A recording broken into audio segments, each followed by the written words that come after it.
Hi, I'm Greg from Shacking Off, and today I'm going to show you my mobile radio, and this will be a quick video. I hope you enjoy.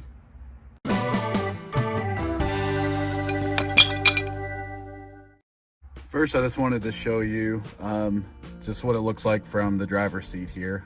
This is between my dash and my seats, and it's got the cup holders here. This lifts up. I like the location of it. It's right here where I don't have to reach for anything forward. It's just right here where my hands generally rest. Also hooked up the mic, just super glued this on the side so that it's easy to reach as well. All right, this is my Yaesu 2980. It is 2 meter only. It is an 80-watt transceiver. And I don't know, I got a good deal on it. I wasn't really looking for anything mobile yet. I just recently was started in the hobby and found it online, I think Gigaparts, for I think it was $120, and I just couldn't pass up that deal. Below here, this is a cheap Amazon, eBay external speaker.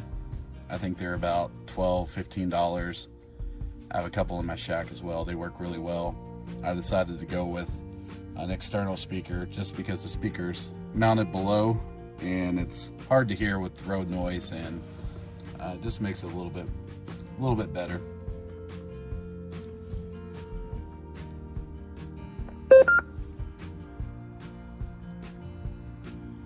And no frills, it's the plain Jane old orange Yaesu screen. I'm not going to go into the settings or anything like that. There's plenty of videos that do that. I always keep it on my local repeater. First off, that's where I do most of the talking. I always lock the screen as well because the VFO knob is very easy to turn, and if you just go and grab for your mic, I find myself hitting that knob when I don't want to. But it's 80 watts, and it's been a great radio. I enjoy it, and for the price, I can't beat it. I might upgrade to HF one these days. And that's about it for the radio. I guess we could test out the external speaker. I'm not sure how great the reception would be in my barn here, but we'll try it. KD9 MEG testing. W9QYQ repeater TL107.2. It's not working. W9CEW.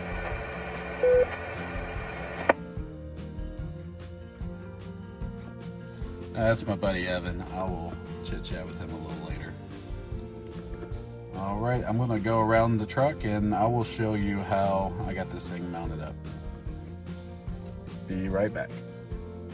All right, now that I'm back to the other side of the truck, first off, I just have it on the mounting bracket that it came with, and I'm mounting it straight on this ram mount, and didn't have to do anything crazy. This is the best mount I could do for what I wanted. I wanted something that wouldn't be permanent. I could take in and out, no holes drilled and all that. So what this does, it's got an aluminum pole, and it has a bracket here and mounts underneath the passenger seat.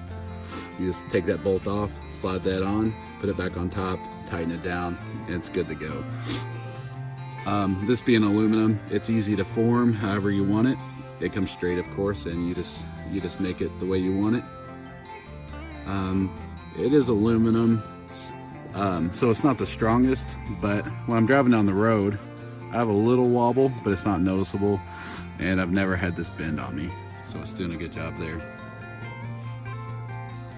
And the way I have this thing hooked up is I just have the wiring going underneath my dash. I didn't want to do anything permanent. I wanted to be able to take it out with no holes or anything like that. I got it ran under the dash. You won't be able to see it, but it comes out through here. It goes in through here and out